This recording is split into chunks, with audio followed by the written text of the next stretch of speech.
School शिक्षा के प्रधानाचार्य सुधरें तो बात बने। राजस्थान में स्कूल शिक्षा की हम बात करें तो 2017-18 के सेशन के बाद में 3-4 साल तक लगातार सरकारी विद्यालयों में नामांकन बढ़ा और एक बहुत अच्छा माहौल विद्यालयों में बना।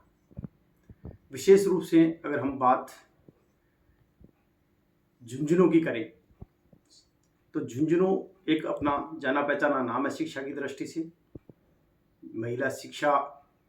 में पूरे राजस्थान में टॉप जिला है और शिक्षा की दृष्टि से बहुत ही अग्रणी जिला है। झुंझुनू जिले में 17-18 के सेशन में अपना बच्चा अपना विद्यालय अभियान चला था और झुंझुनू की 8 पंचायत समितियों में लगभग 90% पंचायत समितियों को कवर करते हुए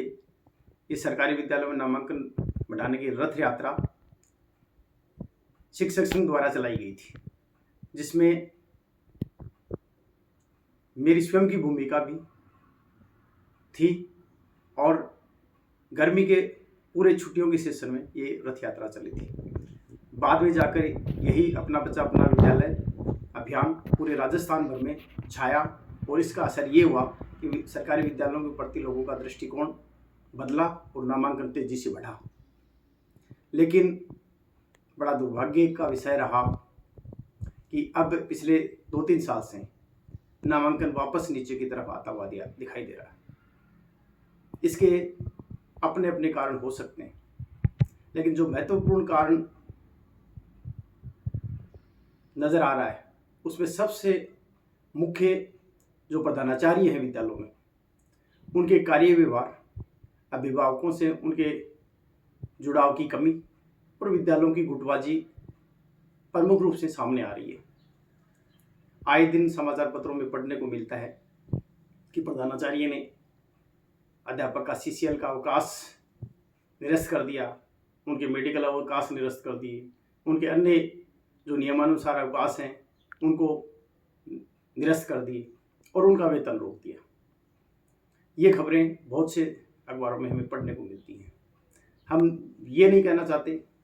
कि हर जगह ही प्रधानाचार्य का दोष है, कहीं कहीं शिक्षकों का भी दोष होगा, लेकिन प्राय जो शिक्षक वर्ग है उनसे ये कहते हुए सुनते हैं कि प्रधानाचार्य स्वयं भी जो आवंटित कालांश है उनको 3 पीरियड वो स्वयं भी अपने कालांश नहीं लेते। ये भी नहीं है कि सभी प्रिंसिपल नहीं लेते हैं, बहुत से प्रिंसिपल अच्छे हैं और वो अपने कालांश भी लेते हैं और विद्यालय के वातावरण को भी बहुत अच्छा दुरुस्त रखते हैं। लेकिन 15 से 20% या 25% प्रिंसिपल इसके प्रति उदासीन रहते हैं कि वो अपने निर्धारित कालांश नहीं लेते, विद्यालय की मॉनिटरिंग प्रभावी ढंग से नहीं करते, विद्यालयों में गुटबाजी को बढ़ावा देते हैं और छोटी छोटी बातों के लिए नोटिस देते हैं। उससे विद्यालय का वातावरण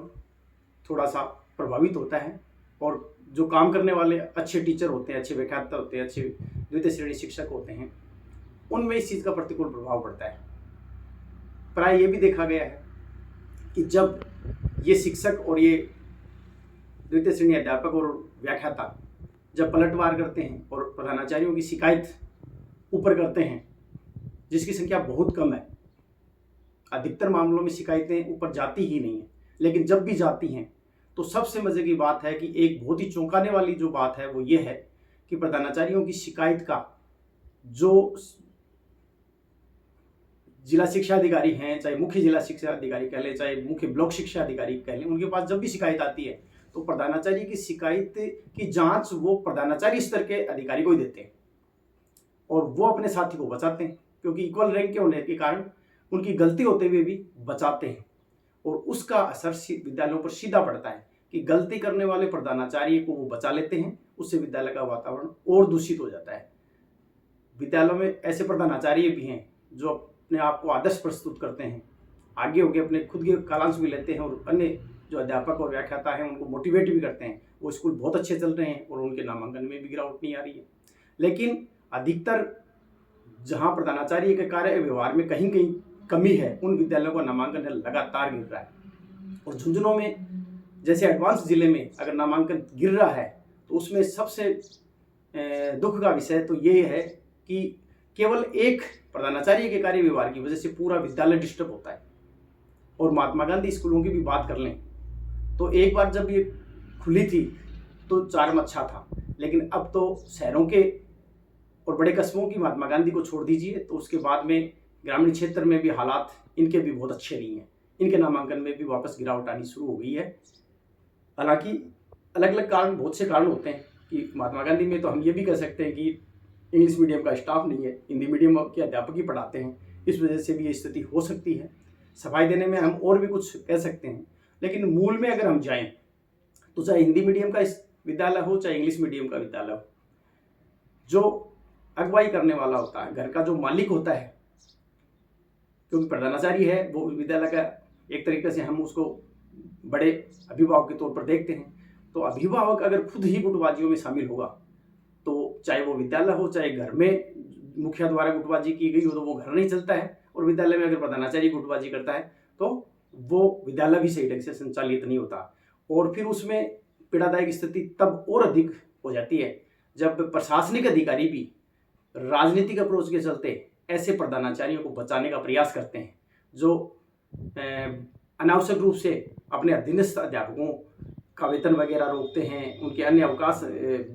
बेवजह निरस्त करते हैं, उनका पक्ष ले लेते हैं, तो स्थिति और भी विचित्र बन जाती है। फिर वो शिक्षक, वो व्याख्याता, वो द्वितीय श्रेणी अध्यापक या अन्य जो पीड़ित कार्मिक है वो शिक्षक संघों का सहारा लेते हैं, और शिक्षक संघ जब आंदोलन करते हैं तब प्रशासन की आंखें खुलती हैं, तब जाके कोई निष्पक्ष जांच के प्रयास होते हैं, तब भी बहुत मुश्किल से प्रयास होते हैं, तब जाके कहीं कहीं कोई गलती करने वाला प्रधानाचार्य या गलती करने वाला कोई और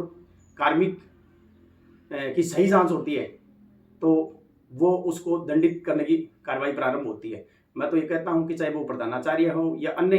अगर कोई शिक्षक या द्वितीय श्रेणी या व्याख्याता भी विद्यालय का माहौल खराब करता है तो उसकी निष्पक्ष जांच होनी चाहिए, भेदभावपूर्ण जांच नहीं होनी चाहिए। अगर निश्चित रूप से प्रधानाचार्य दोषी है तो प्रधानाचार्य के खिलाफ तत्काल कार्रवाई होनी चाहिए, अगर शिक्षक दोषी है तो शिक्षक के खिलाफ भी कार्रवाई निश्चित रूप से होनी चाहिए, तभी विद्यालय का वातावरण सुधरेगा। वरना इन दिनों में झुंझुनू जिलों में इस टाइप की घटनाएं हो रही हैं, न केवल झुंझुनू जिलों, अन्य जिलों से भी बहुत सी ऐसी खबरें आ रही हैं। लेकिन निष्कर्ष के रूप में अगर हम कहना चाहेंगे तो 2-3 चीज़ें हैं जिनमें स्कूल का जो मुखिया होता है ना उसको ज़्यादा सुधरने की आवश्यकता है, तभी घर सही ढंग से चलता है। तो विद्यालय में प्रधानाचार्यों को अपने कार्य व्यवहार में मधुरता लानी चाहिए,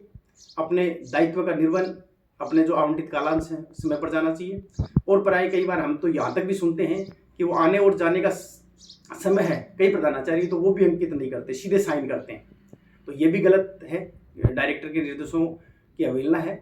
तो हमारा तो यही है, सब मिलके शिक्षा विभाग में जो अच्छी जो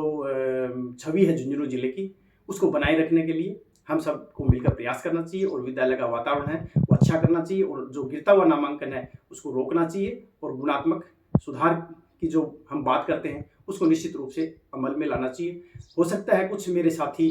जो बहुत अच्छे प्रिंसिपल हैं वो मेरे मित्र भी हैं, और अन्य जो शिक्षक हैं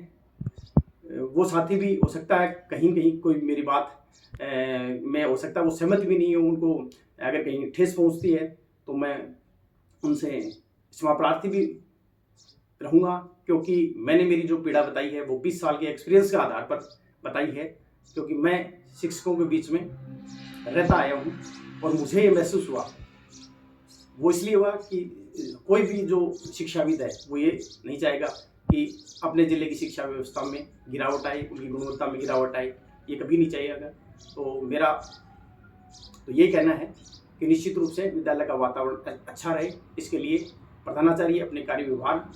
में सुधार करें और अपने अधीनस्थ जो हैं उनको भी प्रेरित करें अपने अच्छे कार्य व्यवहार के लिए, अपने अच्छे बात करने के तरीके के लिए, अभिभावकों से लगाव के लिए। तो विद्यालय की छवि निश्चित रूप से अच्छी बनेगी और नामांकन भी बढ़ेगा।